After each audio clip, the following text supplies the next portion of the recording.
Subject: Shiphead Uliina. Species: Uricari. Description: reptilian humanoid, no tail. 5 feet 3 inches, 1.6 meters, average height. 135 pounds, 61 kilograms, average weight. 105-year life expectancy. Ship: HFY Stories. Fights with honor. Location: seul. List of Republic species. Uricari. Both myself and Shiphead Uliina are Uricari.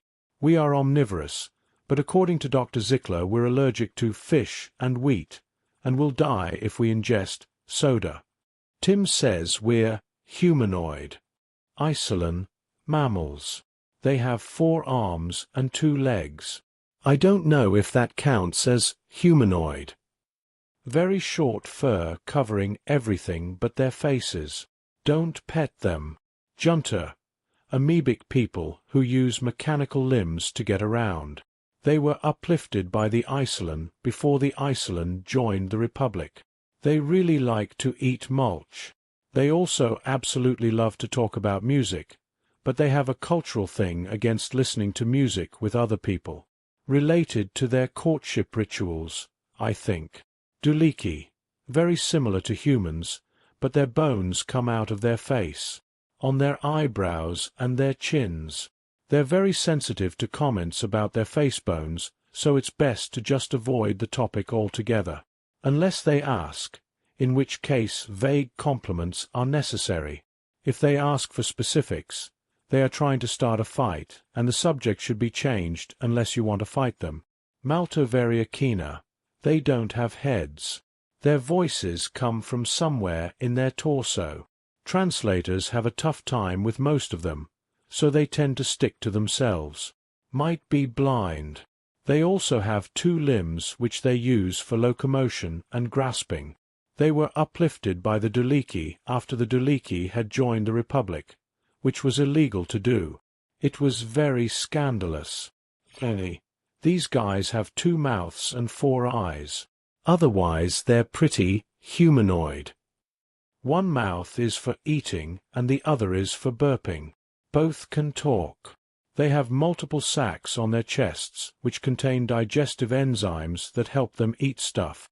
They have to leave the sacs mostly exposed to air for ventilation, and they consider it rude to stare at their chests. Kinran, as Corporal Simmons would say, bug people.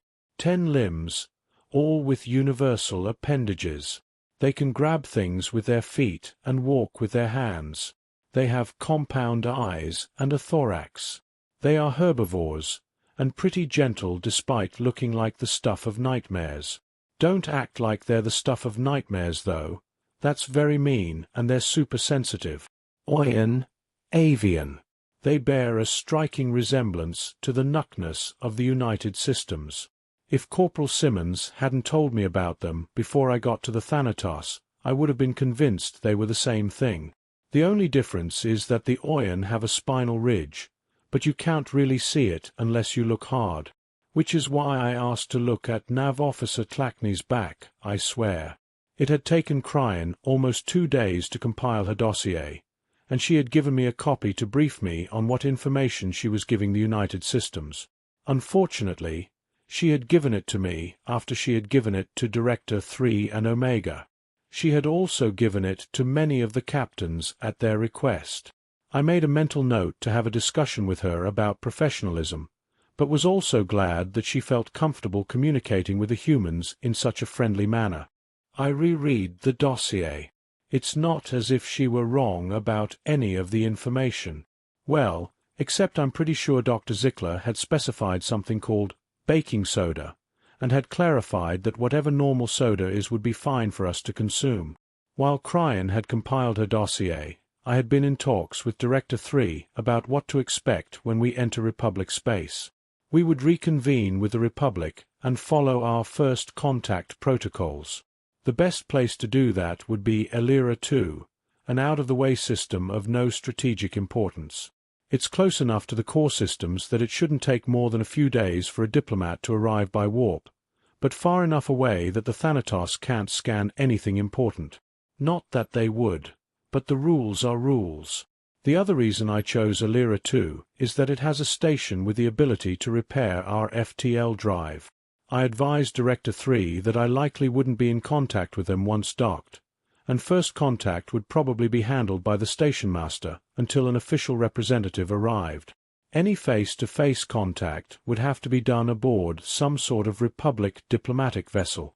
It was a pretty lengthy conversation. Elsewhere around the ship, things were pretty tense. The United Systems was expecting an attack at any time, and there was no shortage of pressure on the engineering team to finish up the repairs on our ship. The biggest delay was furniture repair. I said the seats were fine, but apparently they meant the consoles and controls. I spent most of my time visiting my crew, trying to keep morale up. A lot of us had lost friends, and some of us had lost family. Most of the injured had made full recoveries, but some were having difficulties with shrapnel and broken bones. Kron was already able to walk around, with some difficulty, which Cryan was thrilled about. Tim showed her a video of an infant deer, and she had quickly pointed out the comparison to Kron. Turns out Captain Wong isn't the only organic being Tim likes teasing. I visited the morgue, where our dead had been vacuum-sealed and frozen for preservation. I had visited them every day since we boarded. 6 caskets sat silent, a testament to my command capabilities. Every day before chow I came here, apologized, and wondered if I could have done anything differently. It hurt, but part of command is knowing that you have to do better next time. What made it worse was that there should have been 10. 4 of my people were floating in the void, and only the sun knows where. They would only get ceremonial funerals. I hoped their families would grieve them without breaking. My aunt had drank herself to death after my uncle died. He had been on the wrong side of an airlock malfunction and had been shot out before anyone even knew what was happening. Since it was a trade station, their sensors couldn't find his body. Being able to see your loved one's resting face was painful, but at least it brought a certain closure. Part of me dreaded going home and having to write the families. I wished there was a way I could bring them back, or stay here in Seoul, or die to the OU.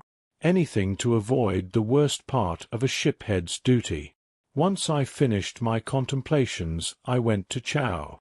They had a wide variety of food, and I found myself drawn to something called spaghetti Americani. I was told that it contained wheat, however, so I grabbed something called a salad. I sat with a human who had grabbed the same thing so I could watch how to eat it. She looked a lot like Captain Wong, but something was a bit different about her face. I couldn't quite place it. First, you use your fork, that's the one with the prongs, to give it a good stir, she politely explained. Like this, I asked as I mixed the ingredients with my fork. Exactly.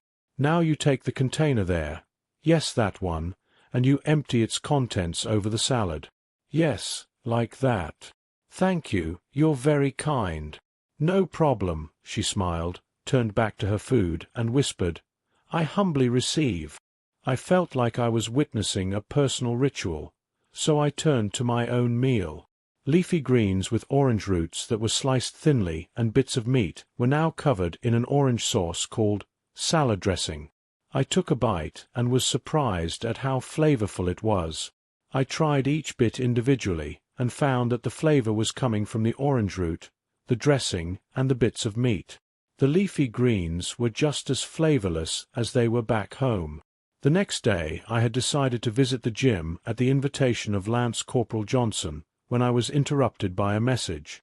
The repairs of the Lolona were complete, and they wanted my crew and I to prepare to board. Tim helped me brief everyone, and I headed for my ship. When I got to engineering, I was greeted by Pliners. He beamed at me and said, We've finally got her up to snuff, except for the FTLD, of course. Everything else is just about good as new, I think. Thank you, Pliners. I can't wait to take her for a spin, I replied as Cryan jogged up to meet us. Shiphead, everyone else is on their way. It's going to take some time to load the injured. Looks like I got here first, she grinned. Permission to come aboard. No, I got here first, I returned her smile. Permission granted. I remained at the gangway and greeted the rest of my crew aboard. I somberly waited as the injured and dead were loaded aboard as well. Captain Wong and Lieutenant Bobanine had come to see me off. They raised their hands to their foreheads. I mimicked the gesture and boarded the RSV Lolona for the first time in days. I was struck immediately by how clean everything was. The Lolona was a pretty old vessel, and over time some grime had become somewhat of a fixture. Not any more, though. I wondered if the United Systems had ship detailing services I could occasionally use. I did a quick inspection of the ship before heading to the bridge. Everything looked better than it had before we got attacked. Eventually I got to the bridge, and it did not fail to impress. If I didn't know any better, I'd swear they'd even reupholstered my seat. Shiphead Uliena, are you and your crew settled in? Captain Reynolds said over the comm. Yes, Captain Reynolds. Thank you for everything, I responded. Not an issue. Always happy to make new friends. Prepare for warp. I looked at Luna and Cryan with a smile. They practically beamed back at me. Time to go home.